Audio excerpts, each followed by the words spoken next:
of our faucets have this style of handle and cartridge system. If your cartridge needs changing, this is the process you need to change it out. For tools, you'll need a 3mm Allen key and an adjustable wrench. To start, you have to loosen off the handle here.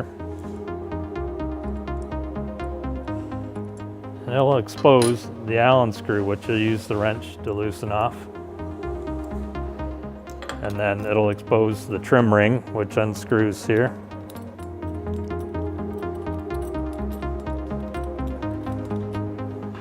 And then the nut that holds the actual cartridge in place. So once this is removed, the cartridge will come out and you'll replace the new cartridge.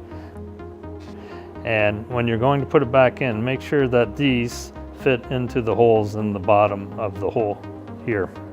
So much like this, it'll lock into place and you just reverse the process and tighten it back up.